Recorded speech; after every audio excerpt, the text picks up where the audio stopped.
Boa noite, amores, boa noite. Segunda-feira, dia do começo, dia do recomeço, dia de mais um episódio do nosso Cacau Pod. E obviamente que vocês sabem que eu sempre preparo aqui, o melhor em cada episódio. Então hoje nós temos uma convidada mega especial. Prepare os insights, abram bem os ouvidos, entendeu? Estejam preparados para receber o melhor, porque ela é babadeira. Nem vou falar agora. Porque, primeiramente, nós vamos dar as honras da casa ao nosso patrocinador, Massas Caiçara. Há mais de 14 anos, promovendo, trazendo o sabor da Itália à sua mesa. Qualidade, sabor e tudo preparado com muito amor. Massas Caiçara atende a toda a Baixada Santista. Então você tá Cubatão, Praia Grande, Guarujá, Santos também, é óbvio, São Vicente, não vai ficar de fora. Você pode se deliciar com as delícias Massas Caiçara. E se preparem, hein? Nosso sorteio já tá chegando. Você sabe que todo fim de mês Massas Caiçara presenteia um Cacau Lover. Então esteja ligado. Agora sim nós vamos dar o start ao Cacau Pod. Porém, vocês sabem que eu sou cheia dos porém. É hora de quê, meus amores? É hora de pagar a prenda. Você que é um Cacau Lover, você que está chegando agora, seja muito bem-vindo. Aqui a gente paga a prenda. Exatamente. É hora de você incentivar o nosso canal. Curta, comenta, compartilha, espalhe a novidade do Cacau Pod. Esse incentivo de vocês não custa nada, mas vale muito para o crescimento do canal. Coisa linda! E agora eu tô aqui, gente. A minha convidada, ela entende do quê? Do entretenimento. Ela entende do quê? Da apresentação, entendeu? Eu estou sendo analisada aqui de uma forma muito carinhosa e é uma honra ter ela aqui no nosso Cacau Pod, Juliana Bordalo, que eu inventei um outro nome para ela aqui na minha mente, que eu tenho dessas. Ela gente, eu vou falar a lista da menina, basta, pouca coisa. Juliana Bordalo, produtora, diretora de produção, artista, palestrante, referência aqui, em intervenções artísticas e oficinas. Ou seja, isso aqui é uma caixa de Pandora do entretenimento. Seja muito bem-vinda, meu amor. É um prazer o Cacau pode te receber. Muito obrigada. Gratidão pelo convite, Cacau. Gratidão a todos que estão assistindo. Bom, estou feliz demais para estar aqui falando um pouquinho da gente, um pouquinho do que a gente faz aí na região e fora dela. É um pouquinho do que a gente faz. A frase é bem... exatamente. Um pouquinho, porque faz muito, viu, gente? Essa aqui é uma ativista, é uma mulher que vive o empoderamento e que vive de garantir a própria voz e abrir o leque para dar voz a tantas mulheres. Nós estávamos conversando aqui nos bastidores. Eu falo para ela que o ativismo, né, ela é muito vivo. Porém, ela tem uma linguagem própria. Ela é uma artivista, é diferente. Nós vamos entender um pouquinho melhor sobre isso. Ô, Ju, para a gente começar nosso bate-papo aqui, eu queria que você se apresentasse, falasse um pouco da Juliana. Antes que eu falo que o Bordalo já é o seu alter ego, já é um outro lugar. Com certeza. Um pouco da Juliana, para a gente conhecer um pouquinho mais de você. A Juliana, nossa, que pergunta, Cacau. Acho que eu nunca falei muito da Juliana, gente. A Juliana nossa, eu acho que a Juliana é um movimento, sabe? Eu sinto que a Juliana é isso, é um movimento sem parar, assim, sabe? Incansável. Porque a Juliana não para. A Bordalo só me ajuda a realizar, sabe? Mas o que fica em constante estado de criação é a Juliana, sabe? A Juliana é uma inquieta, ela uma boa aquariana, né? Como uma boa aquariana, sou uma eterna inquieta. Eu tô o tempo inteiro pensando e me movimentando e pensando em coletividade, né? Enfim. E sou também a Juliana Para além da abordá-lo, a Juliana é professora de filosofia e sociologia, então eu já sou uma pensante diária, né, dentro das salas de aula, que eu dou aula para ensino regular. Então eu acho que todas essas inquietações que me permeiam também tem tudo a ver com o que eu faço e realizo na abordá-lo. Você, dentro de tudo, você ainda é professora? Eu sou de ensino regular. Sou professora de ensino médio. Eu dou aula de filosofia e sociologia. Não tem nada a ver com o que eu preparei. Por isso que eu gosto do Cacau Pod fluido, porque tem coisas que a gente perde às vezes na pesquisa. Essa questão de você ser professora, com essa doideira do mundo atual em que vivemos, é muito fora do nosso script, mas foi uma curiosidade que me bateu aqui agora. Como é a gente educar essa nova juventude, com essa nova linguagem, com esse monte de informação, Ju? Um desafio, né? É um desafio imenso.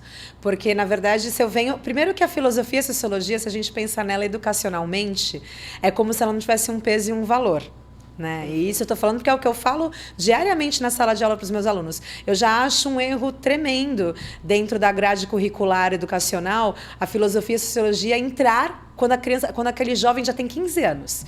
Porque ele passa a infância e a vida dele inteira escolar sem ter que pensar. Sem ter que refletir e tem senso crítico. Aí eu chego aos 15 anos dele dizendo: não, vocês têm que ter, e daqui para frente é só isso que vocês têm que ter. É mais isso do que qualquer coisa. Então, eu já acho uma falha gigantesca no sistema. A gente não ter filosofia e sociologia para trabalhar desde a infância. Sabe? Desde a base mesmo educacional. Começamos por aí. E aí, depois, primeiro que aí a gente tem filosofia e sociologia, eles têm 50 minutos por semana. 50 minutos de filosofia, 50 minutos de sociologia. É uma aula por semana. No meio de tantas outras.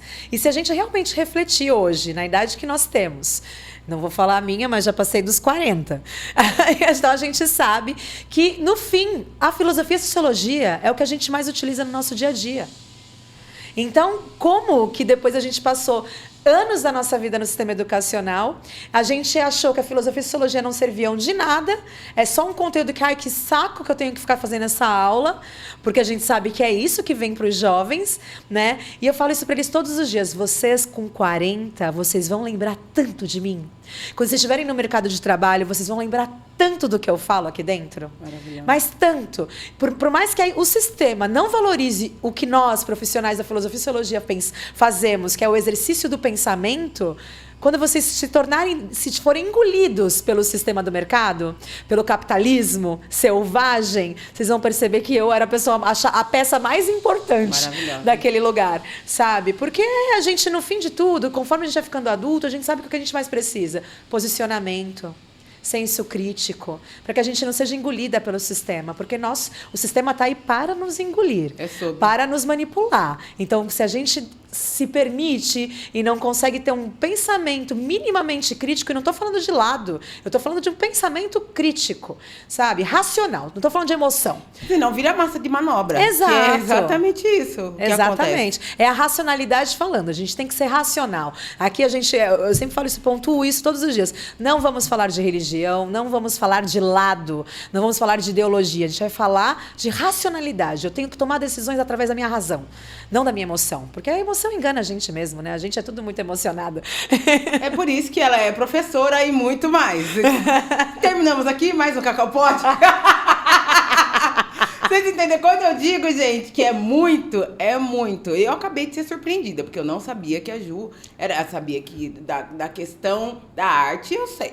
Eu não sabia que ela era professora de sociologia e afins. Maravilhosa. É isso, a gente, é o exercício de pensar. Eu falo que o Cacau Pod, ele nasce mesmo nesse lugar da necessidade de ter voz e da onde venho, da necessidade de ter voz, de ter um espaço e de promover esse tipo de discussão, de debate, e trazer essa luz, esse foco nesse lugar, assim. Para Cacau, né? Eu, no lugar de Cacau, me sinto privilegiada de... Hoje, você vai ver que eu fico com uma cara meio de abobada, mas de aprender com você. Porque para você, eu te vejo nesse lugar. Para tantas as vertentes e assuntos que nós temos e pautas, que é pouco, tá, gente? Um programa... Eu falei pra ela, Ju, pra conseguir ter um programa com você, eu queria, 4 horas, ia ser pouco. Mas a gente segue ela e continua convivendo com isso. Ju, pra gente começar, quando a gente já falou, então, um pouco da Juliana, quando nasce, dentro dessa ebulição de pensamentos e a necessidade de pôr pra fora, da onde surge a artista Juliana? A palhaça Juliana, vocês vão entender isso aí. A gente tem umas imagens aqui guardadinhas para vocês entenderem. Como entra a arte dentro da sua caminhada de vida, Ju? Entra na faculdade de Direito. Oi? Gente, eu sou uma caixa Perdida. de Pandora. Eu sou realmente uma caixa de Pandora. Entro na faculdade de Direito. Assim, venho de uma família que não são de artistas, embora, né, são apaixonados pela arte, mas não tem uma família de artistas. Eu sou a primeira artista da família, né? Então, venho de uma família de empreendedores, de vendedores, né, de comerciantes. Então, eu saio da escola, e eu sou essa pessoa que gosto, como eu te falei, né? Hoje eu sou filósofa. Mas no ensino médio, eu adorava um debate. Adorava uma discussãozinha ali para eu resolver. Então, eu me formei com 17 anos, no 3º ano do ensino médio. Então, eu saio da escola com 17 anos e aquela pressão social de tem que entrar na faculdade, tem que entrar numa faculdade logo direto da escola. Lógico que eu já logo penso em direito, porque eu adoro um debate. Eu adoro dialogar, discutir, eu gosto de convencer as pessoas do que eu estou fazendo. Então eu falei, direito é a minha profissão. Eu não tive nem segunda opção quando eu fui me inscrever nos vestibulares. Não tive. Fui direto no direito. Maravilha, entrei. Passei no direito, comecei a cursar o curso, iniciei até ele ainda com 17 anos. Olha, tanto tempo que não era nem semestral a faculdade, hein? Era anual. Tá. Tô aqui aguentando minha idade. Era anual. Nós estamos juntas. Conforme você vai falando, eu vou me sentindo tão inclusa, tão incluída. Era anual a faculdade. Aí logo nos primeiros meses, assim, eu fui muito apaixonada mesmo pela faculdade de Direito. Logo no primeiro semestre, assim, desse primeiro ano, tava me saindo muito bem, mas eu tinha um professor, porque eu tenho um estilo de vestimenta mais riponga, e era muito mais, eu tinha 17 anos. Hoje, imagina, hoje eu sou um hippie chique, né, gente? Agora, como dizem, agora, imagina, com 17 anos. 17 anos. Pensando nos nossos 15 de hoje, o hippie, eu acho que ele era até mais do que... Pelo menos eu sinto assim. Ele era mais afrontoso do que era hoje. Acho que até o hippie acabou se moldando dentro dessa sociedade. Muito nossa, mais, né? E assim, de vestimenta. Sempre assumi o meu cabelo cacheado. Era a comunicação nunca puxei, estiquei meu cabelo. E tudo isso numa faculdade de Direito faz muita diferença. Sabe? Muita diferença. Era uma pessoa que naquele período eu era muito ligada ao esporte, então eu surfava, eu fazia travessia oceânica, então eu estava sempre bronzeada. Então o que acontecia? Exatamente este professor não importava as minhas notas e se eu era uma boa aluna. Eu era estigmatizada como uma pessoa que não servia para o direito. Eu não servia. Nesse raciocínio. Você caiu no estigma. Caí no estigma. Eu era aquela que não servia para o sistema. Ele me afrontava a ponto de falar, numa simulação de fórum, você sabe que com essa roupa você não vai entrar, né? Então foi nesse lugar, ele sempre me provocando e deslegitimando as minhas falas, o meu lugar de fala. Eu sempre me dei muito bem em todas as matérias. Era no direito civil que ele me pegava. E ele era um cara muito bem conceituado na faculdade, né, esse professor. E ele tinha uma fala muito... Vocês sabem por que eu ganho todas as causas? Por que eu sou muito bom? E ele tinha uma frase típica dele, porque eu sou um ótimo ator.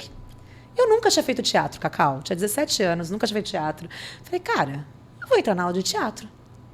Não é que ele foi bom. No fim, ele me ajudou. Gratidão, esse querido professor. Meio que sem noção, gratidão.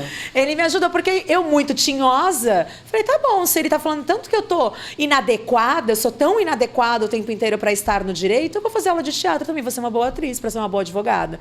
Entrei na aula de teatro. Aí acabou, né? Foi um divisor de águas na minha carreira.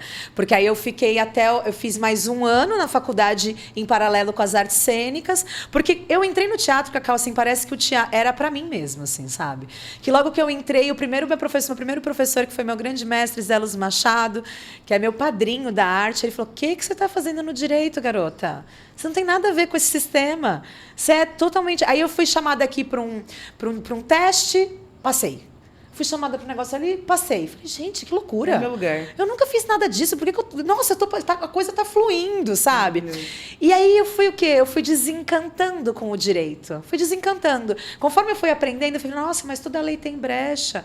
Nossa, mas a justiça não é justa. Porque ela tem classe social, ela tem cor, né? Então ela não é justa.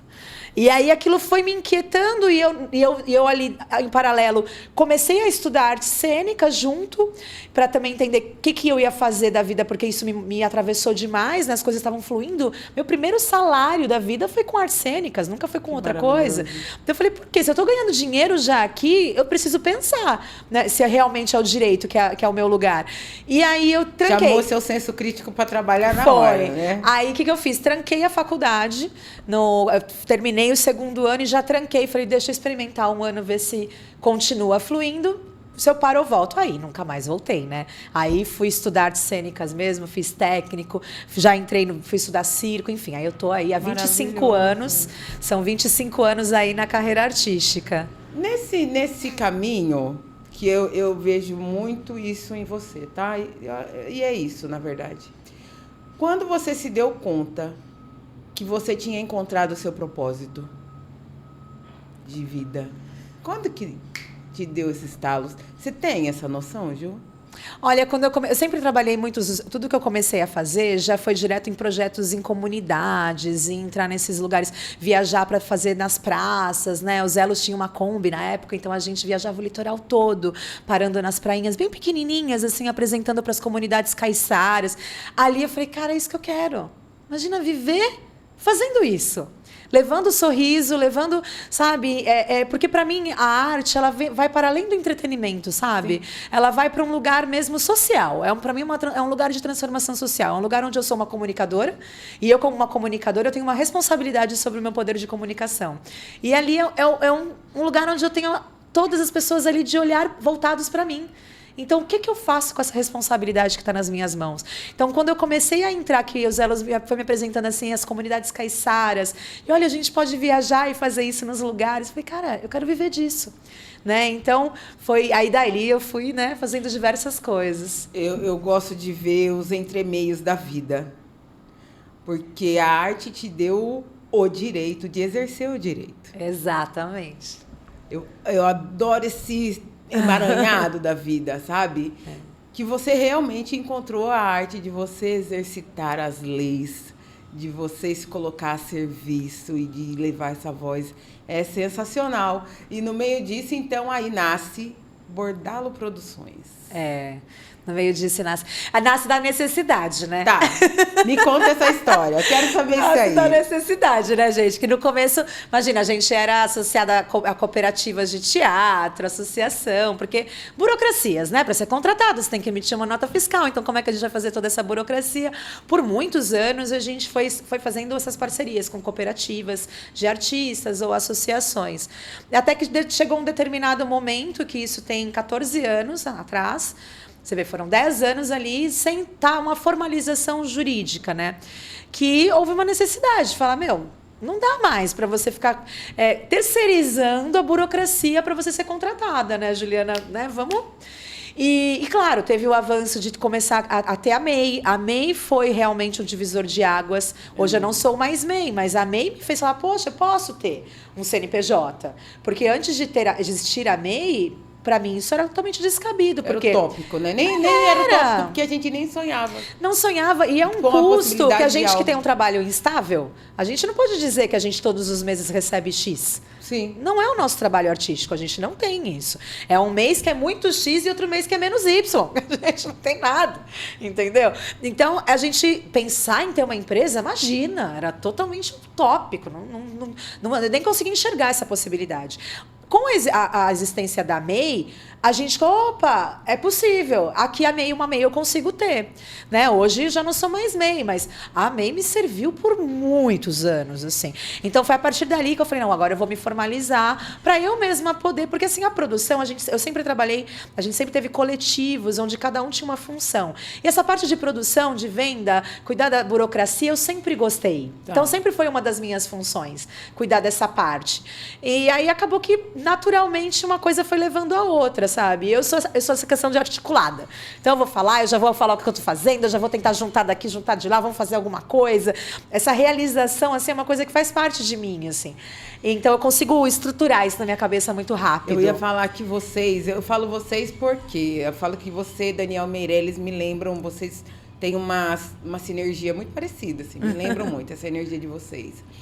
Eu falo que esse pensamento acelerado, vocês têm duas habilidades, assim, pra gente, mortais normais, que eles são diferenciados, viu, gente?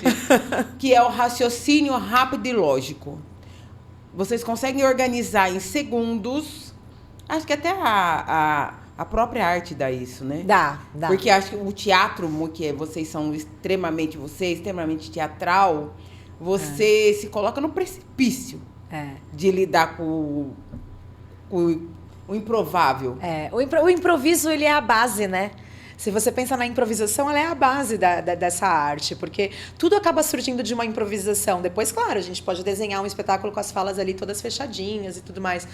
E hoje em dia, por exemplo, a gente trabalha muito no campo da improvisação, porque o circo é palhaçaria. É improvisação, assim, você tem toda uma narrativa já construída, pré-concebida. Mas se toca um telefone, não tem como eu ser uma palhaça e eu não aproveitar aquilo. Tá. Sabe? Se alguém fala algo que eu posso... Eu brinco que eu me sinto... Eu tenho filhos e o meu filho, ele também é palhaço, mas ele sempre foi alucinado por dinossauros, assim, alucinado. Então eu conheço várias coisas de dinossauros. Eu sou também uma especialista secundária de dinossauros. Como uma boa mãe, não basta gostar de dinossauro, tem que se tornar uma, né? Não basta você ter que participar. Você tem um conhecimento nos dinossauros. E tem um dinossauro que eu falo que é muito pra mim o significado da palhaçaria. Quando eu tô dando curso de palhaçaria para as pessoas, eu falo que é um dinossauro que, quando ele escuta um barulho, algo que pode ser perigoso para ele tem aquela coisa, bem nessa direção, que ele faz tchá! Ele abre aqui, assim, um negócio aqui, né? Eu falo que a palhaçaria é isso, assim, a gente abre a escuta num nível que você tá lá, dando o seu texto aqui, mas você tá prestando atenção no que tá acontecendo lá. Porque se for interessante, não deixa passar. Pega e improvisa com aquilo. Maravilhoso. Né? Então, é esse raciocínio rápido que eu também acho que todas as pessoas conseguem acessar. O problema é a prática. A gente tem que praticar. Quando eu dou aula de teatro, eu trabalho tudo em cima do improviso, quase todo ano. O final, que tem que montar uma apresentação, beleza, agora a gente dá texto para todo mundo. Mas eu sempre trabalho improviso por quê? Aluno, então, vai esquecer um texto, vai se perder. Se eu não ensinar a improvisar, ele vai travar na hora do erro. Cai na cobrança, né? Porque o erro, ele vai acontecer. O erro é humano. E a gente vai errar em cena. Dificilmente você vai ter um espetáculo que saiu 100% redondinho, exatamente como a gente planejou. Sempre tem alguma falhinha aqui, algum tempo que perdeu ali, microsegundo.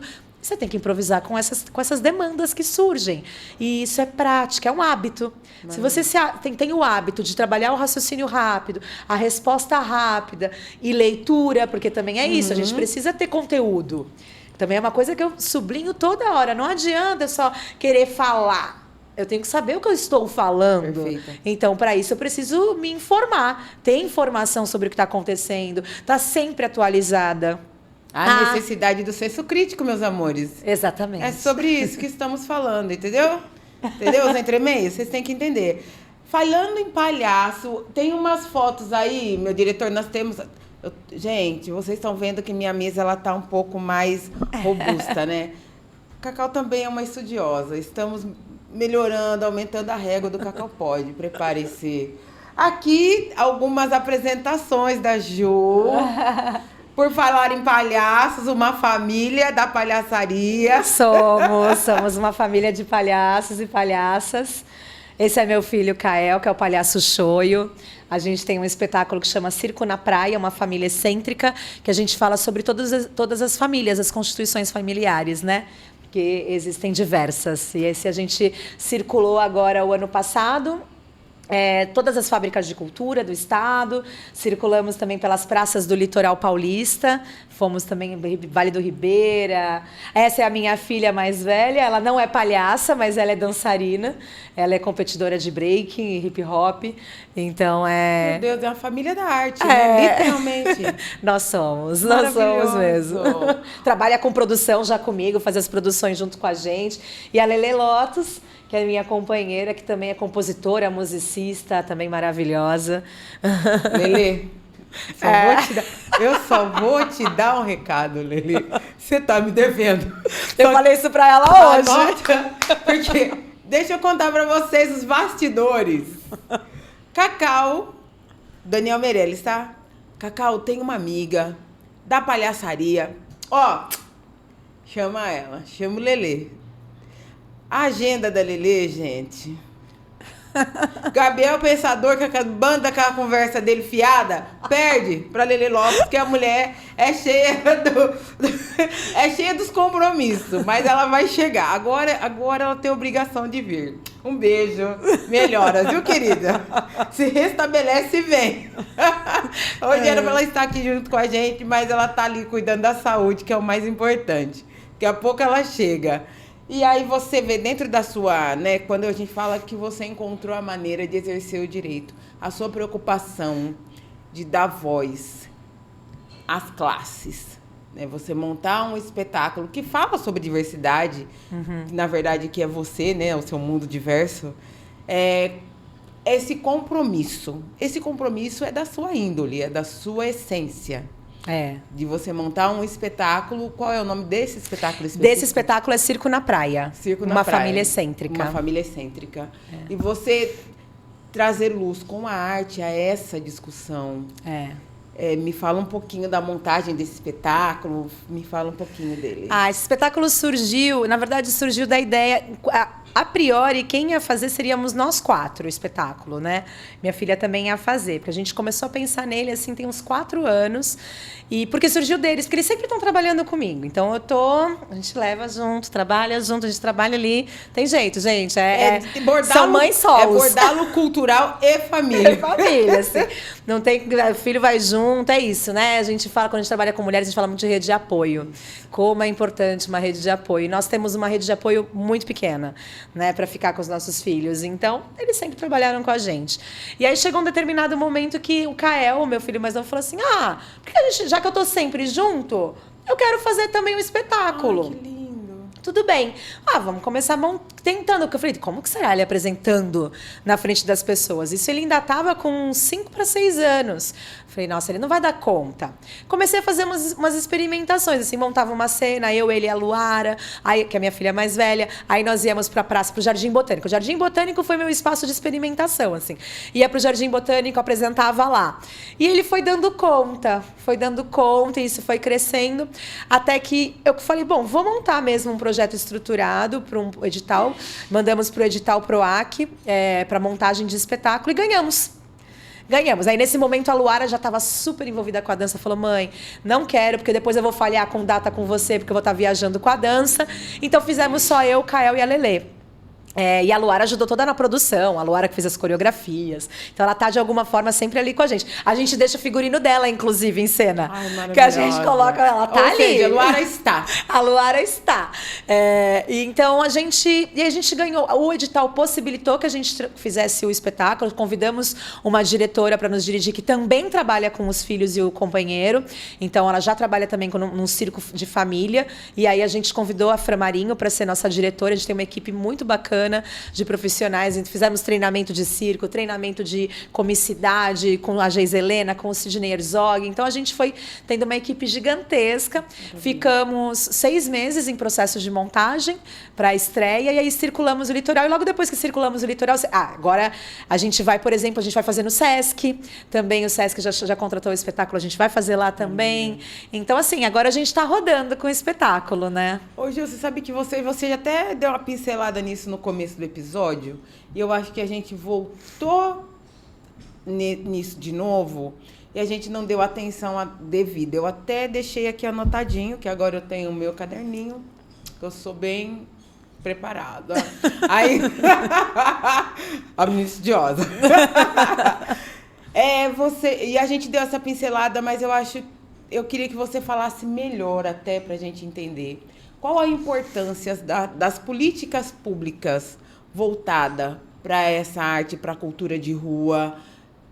Me fala um pouquinho mais, para a gente entender até o que é, como que se monta um projeto, que a gente sabe que a gente está dentro de um caldeirão aqui na nossa região de projetos e coisas acontecendo.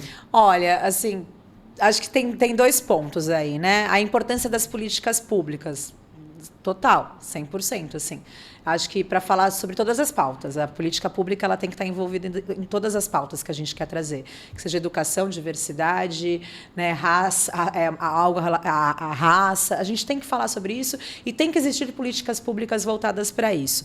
Aí quando a gente traz para a cultura, que a gente está falando de elaboração de projetos, é sempre uma bola de, a gente nunca é uma montanha-russa, né? Que depende muito sim de como que está a gestão governamental para a gente ter acesso a editais, por exemplo. Isso a gente caminha, a cultura caminha com a governança. Não tem como se desassociar isso. Não tem como. Se entra uma governança que não acredita na cultura, não quer cultura, não vai ter cultura. Quer dizer, vai ter, porque a gente faz. Exato. Mas não vai ter investimento para a cultura. A gente teve uma amostra disso, né? Há pouco tempo. Entendeu? Então, mas aí a gente não tem investimento. Tá. A gente não deixa de fazer, porque a gente é raçudo. Então, a gente faz, não vão silenciar a gente. Mas é muito diferente quando a gente tem uma governança que olha para isso, que investe nisso. A gente começa a ter um pouco mais de acesso. De qualquer maneira, hoje a gente tem bastante. Nós estamos num momento cultural onde a gente está tendo muitas leis. Né? Mesmo assim, a gente sabe que essas leis contemplam no máximo, 6% do setor cultural. Não é nada ainda. Não é nada, é muito mínimo. Por isso a importância da gente cada vez mais entender como escrever o meu projeto. O que eu preciso alinhar e colocar no meu projeto. Uma das coisas que eu falo que mudou muito a questão de elaboração de projeto e aprovação em leis é o objeto do projeto. Porque não adianta mais eu ter um produto muito bom. Se eu não tenho uma relação do meu produto com uma transformação na sociedade, eu não vou passar. Eu posso ter um baita de um espetáculo assim, cara, premiadíssimo. Só que se eu só quero levar ele, estou pedindo um edital para levar ele para os grandes teatros e eu não vou ofertar nada para a população das minorias, eu não vou passar provavelmente. É raríssimo um espetáculo que não olha um pouco para as minorias, hoje em dia passar num edital. Antigamente, imagina, eram os grandes espetáculos, nos grandes teatros que ganhavam os editais. Mudou. E se esse olhar mudou, é porque mudou o olhar da sociedade. Exato. Sabe? Porque hoje se entende que se você vai usar uma verba pública, ela precisa voltar para o povo. Porque a verba é pública. Quem está pagando os editais somos nós. Perfeito. O edital que eu ganho, que você ganha, são os nossos impostos que estão pagando. Somos nós que estamos nos pagando. Então ele tem que voltar para o povo de alguma forma. Né? Então, por mais que, mas eu quero, poxa, mas aí eu não posso mais apresentar nos grandes teatros. Claro que pode, não é isso. Mas não dá para você colocar uma apresentação que seja no teatro. Mas você vai colocar um transporte para buscar aquelas pessoas para o teatro? Porque elas não vão ter condições de pagar uma família com 4 filhos o ônibus para chegar lá. Perfeito. Entendeu? Por mais que seja de graça. É interessante, né? Porque você tem esse trabalho de ir até os ribeirinhos. Você, o mais ali não chega, ali é lá que eu vou. A gente tudo tem. Faz sentido. A gente tem mesmo. A gente trabalha muito também com emenda parlamentar, né? A gente tem muitos projetos com emendas parlamentares e é com ela ali que eu consigo chegar nos lugares mais assim que você não chega, sabe? Maravilhoso. Então, a gente tem muitos projetos de cinema itinerante, circo nas praças, que a gente leva circo aos domingos e assim. E aqui, por exemplo, em Santos, né? Tanto que hoje a gente tem um instituto. A gente tem a produtora Bordalo Cultural. Tá. E tem 2 anos que nós juntamos alguns artistas da cidade e fundamos o Instituto Bordalo Cultural. Maravilhoso. Porque a produtora, a gente começou a ter muitos projetos socioculturais e a gente começou a perceber que estava ficando muito confuso, sabe? Essa divisão de projetos e de investimento mesmo. O que vai para a produtora e o que vai para uma entidade de terceiro setor, sendo que esses projetos são relacionados ao terceiro setor, né? Não são de difusão cultural. Então, hoje a gente tem o Instituto Bordalo Cultural e a produtora Bordalo Cultural. Então, a produtora ela ficou com a difusão, espetáculos, oficinas, intervenções, palestras e corporativo. E o Instituto, a gente trabalha com os projetos que vão direcionados para a população das minorias, para os territórios. A gente chega onde não chega a cultura. Como é... Se você vai falando, minha cabeça vai fazendo um looping. Porque eu sou uma aprendiz. E você me traz uma seriedade no sentido de se atentar que você é uma empresa. Sim. Se atente. Você, é sair um pouco do... Não é glamour a história. Do ilusionismo, da graça da arte, e entender ela como um veículo no mercado mesmo. Porque a gente tem que sustentar, né, Cacau? A gente tem que se sustentar. E assim, eu venho sim de uma criação artística, né? Que tem as pessoas usavam o teatro amador. Não tinha nada de amador. As pessoas já eram profissionais, né? Por que essa nomenclatura de amadorismo? Porque faltava profissionalização. E muitos já até tinham uma profissionalização muito forte, assim, entendiam como o sistema burocrático, mas a gente faz um teatro amador. Não, e a partir do momento que a minha conta da CPFL chega e eu vou pagar com o espetáculo que eu fiz, o meu trabalho tem que ser sustentável. Porque se eu tiver que trabalhar como vendedora de uma loja para poder fazer minha arte, eu não vou fazer a minha arte bem feita. Porque eu vou estar exausta, eu não vou conseguir ter entrega total, eu não consigo me dedicar 100%. Uma criação, você tem que estar ali para criar. Agora, se eu saio correndo do meu lugar de sustento para correr para ensaiar depois a noite inteira, porque é o horário que as pessoas têm, à noite e final de semana. Que vida que depois as pessoas conseguem ter? Não tem vida. E aí aquilo começa a ficar massacrar tanto a nossa existência que você vai ter que desistir de alguma coisa. E aí acaba que a gente sempre acaba desistindo da arte. Porque ela não é sustentável muitas vezes. Então a minha luta, é o que eu brigo todos, ela tem que ser sustentável. A nossa arte tem que ser sustentável.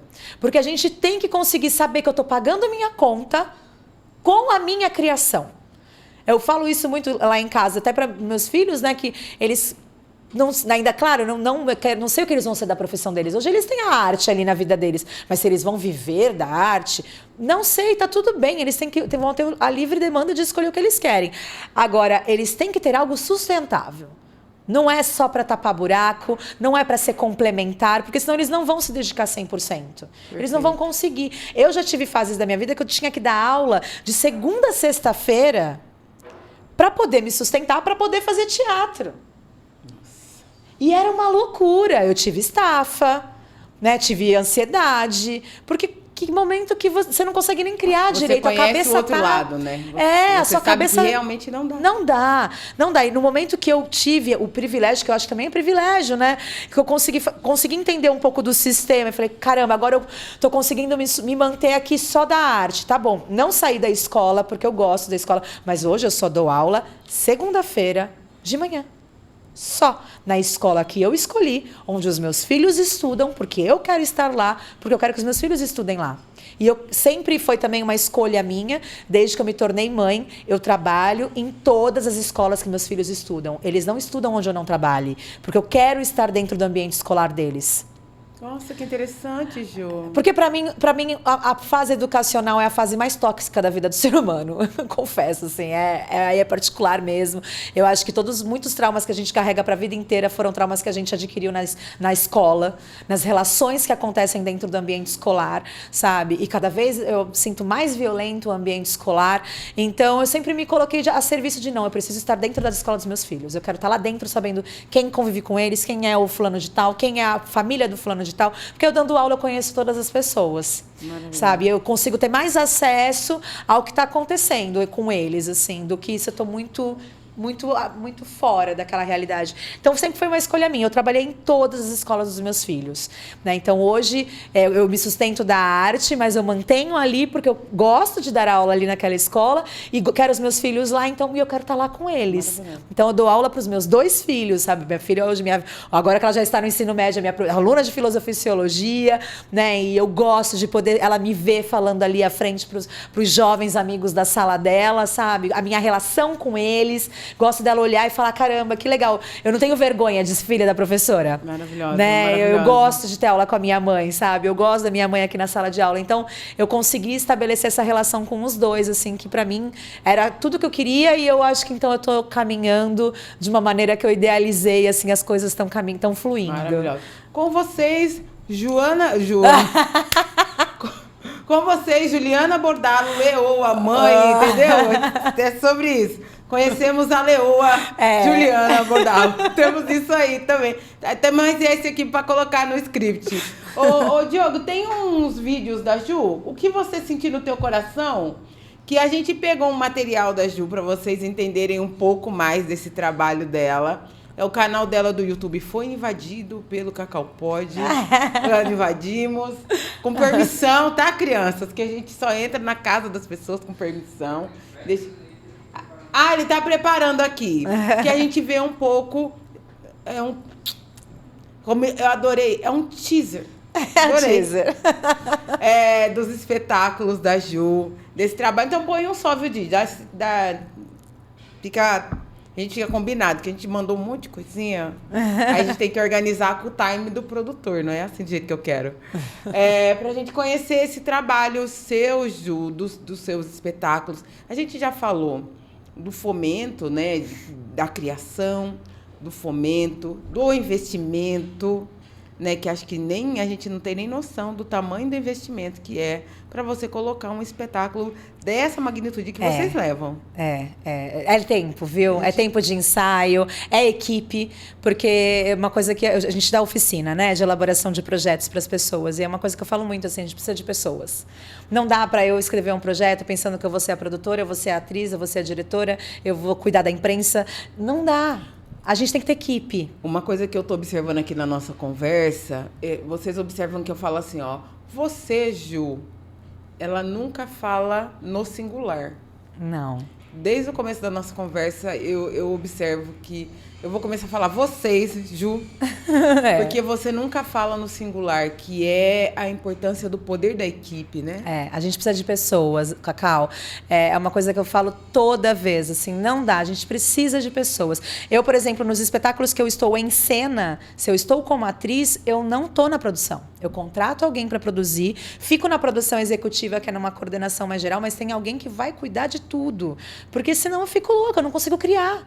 E aí, se ali eu estou como atriz, eu quero ter a liberdade da criação, sabe? Então, eu fico nesse lugar da criação e contrato pessoas para produzir, né? Eu preciso de imprensa, eu vou contratar alguém para imprensa. Eu sei, mas eu entendo um pouco de redes sociais, mas, poxa, tem profissionais que estudaram para cuidar de redes sociais e tráfego. Se eu consigo se nesse momento eu consigo ter um investimento para isso, vou contratar alguém, vamos fazer distribuição de renda. Centralização não é a sua necessidade, né, Ju? Não é, e não é assim que a gente passa em projeto, viu, Cacau? Não adianta. Se a gente não coloca uma ficha técnica onde a gente tem profissionais ali, cada um com o seu currículo e no seu quadrado, cada um fazendo o que lhe compete, que você tem conhecimento, a gente também não passa no edital. Às vezes me chamam para escrever projeto. Você pode escrever um projeto para mim? Porque eu sou muito contratada para isso, para elaborar o projeto para as pessoas. Aí eu falo, tá, me explica. A pessoa me explica. Quando ela fala assim, mas sou eu e mais 2. Fala, não, então pensa primeiro na minha equipe e depois você me liga. Tá. Eu não vou perder meu tempo escrevendo um projeto para 2, 3 pessoas porque quer ganhar todo aquele dinheiro sozinha, porque não entende. Não, mas a gente sabe fazer. Eu falei, não, mas não é assim. Primeiro que o objetivo de um edital é distribuição de renda. Você está fazendo acúmulo de riqueza. Já não faz sentido. Não faz sentido. Né? A gente tem que distribuir. Então, então são coisas que são alguns pontos, sabe, que a gente sempre se apega, assim. Não, tem que ter distribuição, a gente tem que ter equipe. Cada um estuda porque sabe. Aí a gente vai achar que a gente sabe fazer tudo? Não dá. A gente não sabe. Olha aqui, maravilhosa! Logo do meu coração vocês pegaram. tem como, né? Eu falo que eu jogo pro universo. Eu falei pra você que o negócio da intuição aqui funciona. Fala um pouquinho, Ju, desse espetáculo maravilhoso. Gente, ela é única. O Escolhas, gente. O Escolhas é... Uau! O Escolhas, ele é uma pesquisa que eu tenho desde 2018. Que eu tenho em palhaçaria feminista, que é como eu uso o circo para falar do meu feminismo, do meu artivismo. E ele começa em 2018 a convite. O Senac, ele tem um projeto que tem vários projetos lá dentro, né, da instituição, mas eles estavam trabalhando com jovens aprendizes.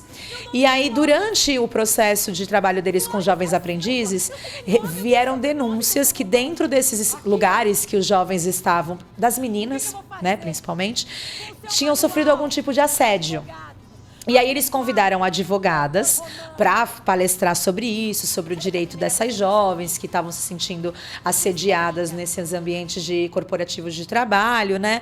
E foi a advogada, aí eles me procuraram porque conheciam a minha palhaça, já tinham visto eu como palhaça trabalhando. E falaram, poxa, Juliana, será que a Flores, já foram direto da minha palhaça, assim, será que a Flores consegue montar alguma cena de 15, 20 minutinhos sobre abuso? E aí eu pensei, nossa, mas a gente vai rir sobre isso?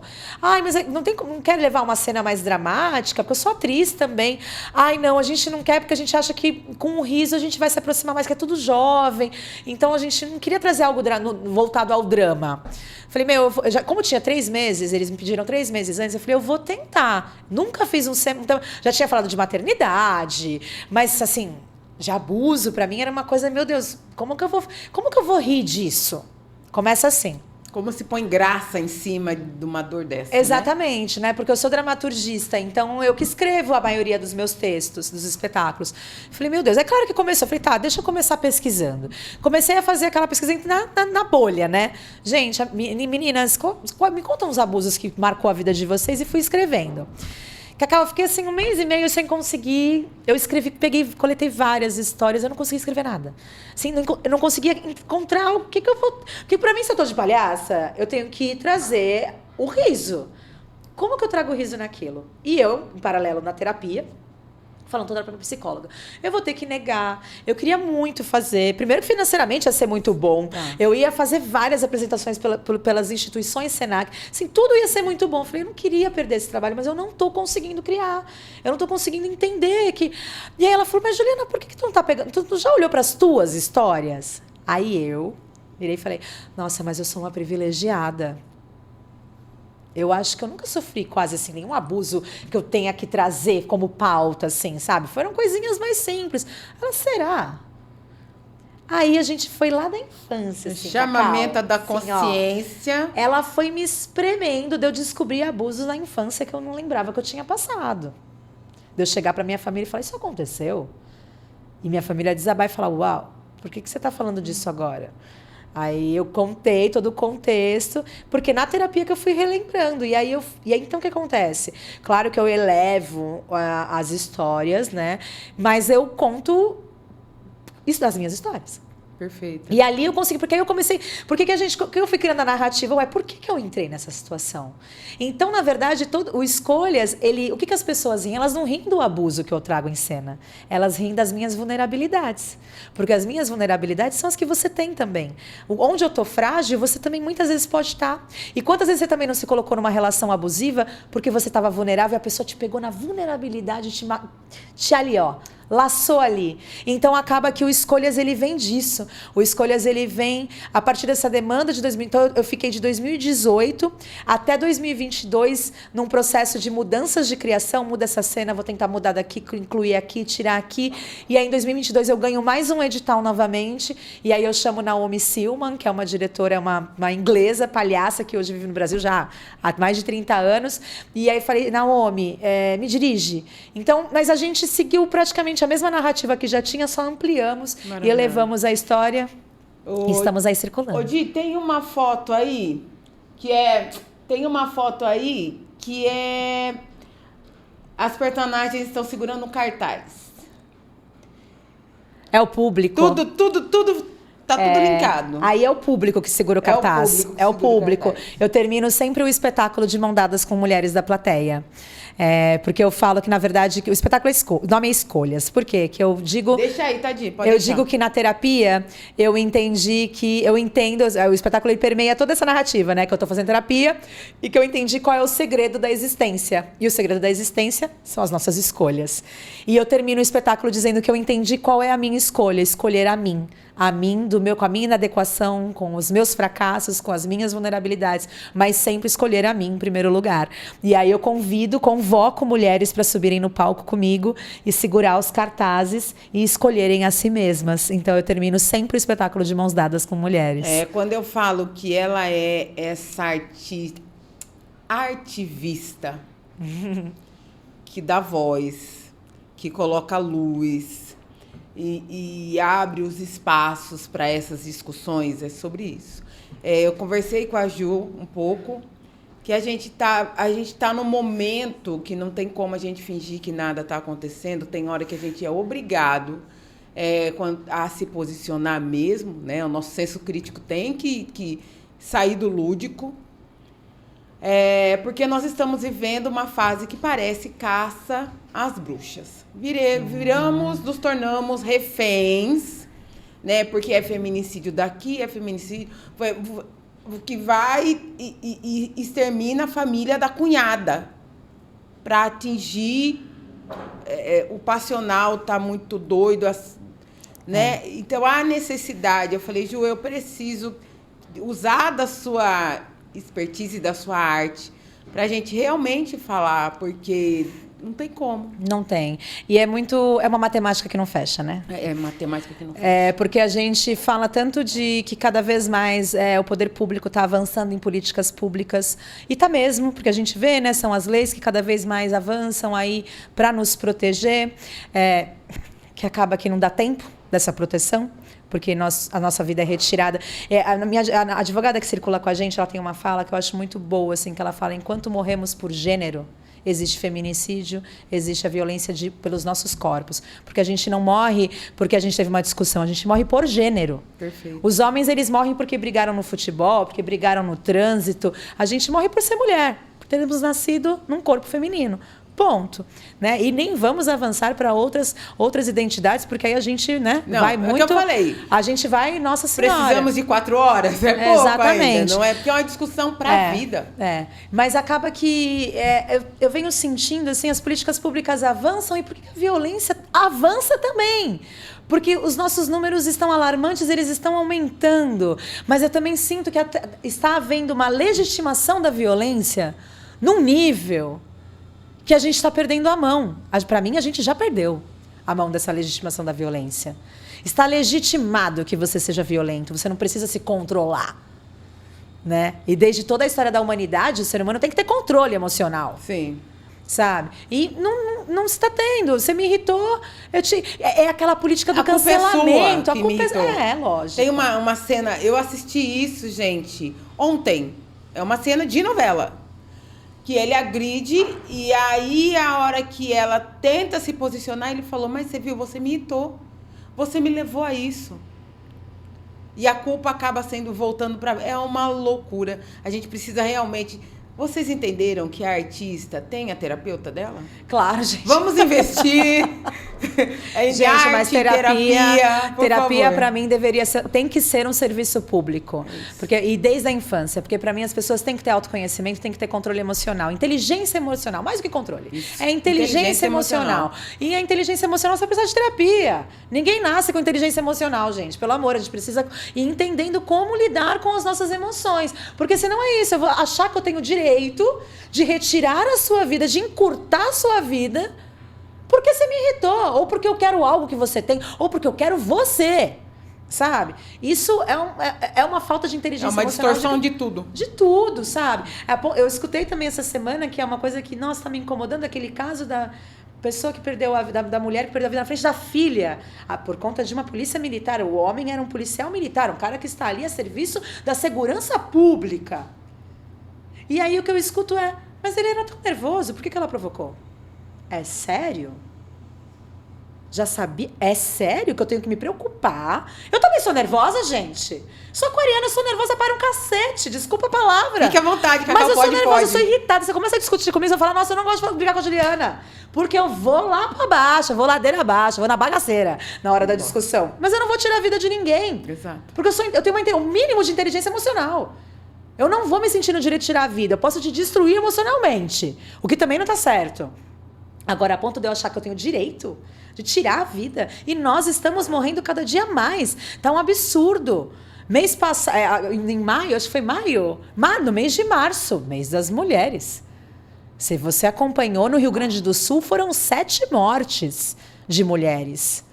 No mês que estamos falando que o Brasil inteiro para falar de violência contra as mulheres. É o mês das mulheres. Só em um estado foram 7.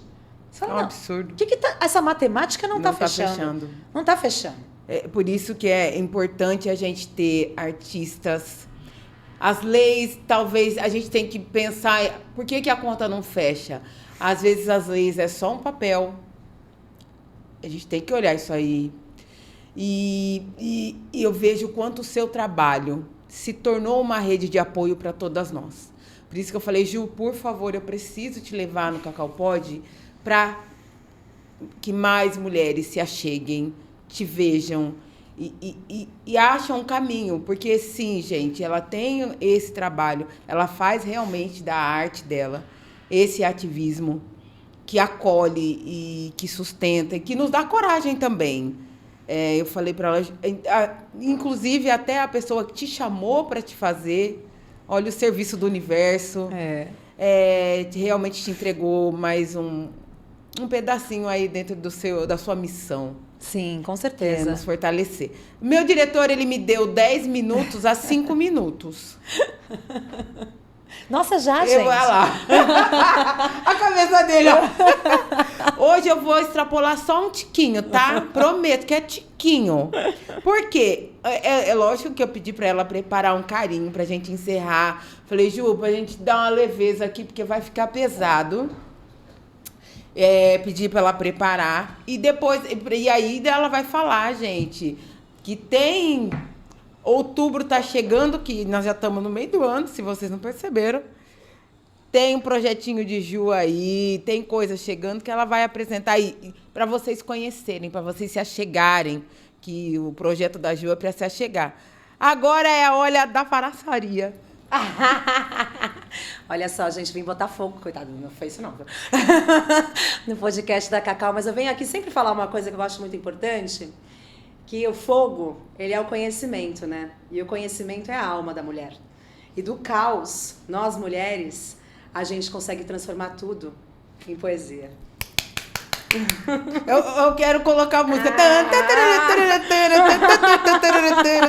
Meu Deus do céu, eu quero colocar a música. Sonoplastia, vou ter que arrumar a sonoplastia pra colocar. Poesia. Se a gente olhar com esse cuidado, com essa escuta, tudo vira poesia. E a gente pode tornar a vida mais leve, mais bela, mais poética. Com vocês, Juliana Bordalo. Ju, eu quero, pra gente encerrar, falar dos projetos, por favor. Agora é todo o seu momento. Obrigada, gente. Bom, acompanha nossas redes sociais, @Bordalo Cultural. Lá você acompanha todos os nossos projetos, porque o ano inteiro, assim, são diversos. A gente faz cinema itinerante, circo. Mas a gente, em outubro, a gente vai ter um network, que a gente tem um projeto que chama Rede. Então, se você é mulher, empreendedora, trabalhadora da cultura, entra no nosso site, que é o www.bordalocultural.com.br. Você entra na plataforma A Rede. A Rede é uma plataforma que conecta mulheres trabalhadoras e empreendedoras da cultura. É gratuita. Você entra lá, você se cadastra, coloca o seu perfil profissional. É um Tinder que o match não dá ruim, gente. Então é muito melhor. Adoro. Muito melhor, tá? Então você fica lá com seu perfil profissional cadastrado e é um lugar também que você pode passar o link para algum contratante, alguém que quer conhecer seu trabalho, porque lá fica organizado. Foto, link dos seus vídeos, seu currículo, seu contato. Não tem vínculo nenhum com a gente da Bordalo Cultural. É uma plataforma de conexão. Maravilha. E a gente tem feito parceria com gestores culturais da Baixada Santista, para que quando vem evento de fora também, eles indiquem, pelo menos, a nossa plataforma para que possa contratar profissionais locais e mulheres que têm que sustentar suas famílias e que têm que tornar suas atividades como principais e sustentáveis para a sua vida. Então, essa é a nossa bandeira de militância no Projeto A Rede. Em outubro, a gente vai ter um espaço de network, onde cada mulher que está na plataforma vai poder apresentar seu trabalho, a gente vai se conectar presencialmente, porque agora a gente já está acontecendo o ciclo de capacitação todo ano. A gente faz um ciclo de capacitação para o setor cultural. Então, a gente faz diversas oficinas gratuitas para essas mulheres empreendedoras e trabalhadoras da cultura, para elas aprenderem a escrever um projeto para um edital, a educação financeira. A gente ensina a criar um portfólio pelo Canva, que é gratuito. Como usar a inteligência artificial a nosso favor.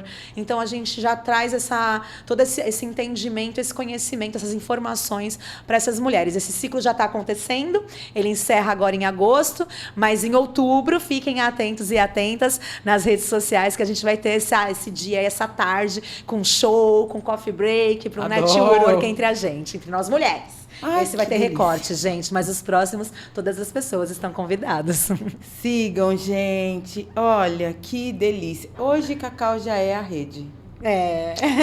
Vocês estão falando, eu estou falando para vocês que Cacau está se preparando, estudando, buscando mais. Hoje, Cacau já é a rede, só isso que eu vou falar para vocês. E aí vocês vão ver essas mudanças, porque elas acabam acontecendo de forma material. E Ju, muito obrigada. Eu sou sua fã, eu aprendo muito com você. Hoje eu saio daqui melhor do que eu entrei, com mais vontade ainda do que eu estava. E já tô te avisando que você vai me ajudar nessa caminhada, porque quanto que eu preciso aprender mais com vocês. Eu quero ser sua aluna de teatro, só isso que eu vou falar. Obrigada por esse episódio. Obrigada, Cacau, eu que agradeço demais. As portas do Cacau Pod sempre estão abertas para vocês. tudo. Diz que Cacau Pod, que nós estamos aqui. Para vocês, meus espectadores, muito obrigada por mais esse episódio. Voltem sempre, tá? A casa também está sempre aberta. É um prazer. Obrigada, Tela VIP Produções, meu diretor maravilhoso. Até a próxima. Semana que vem, um próximo episódio, daquele jeitinho que você merece. Tchau, tchau.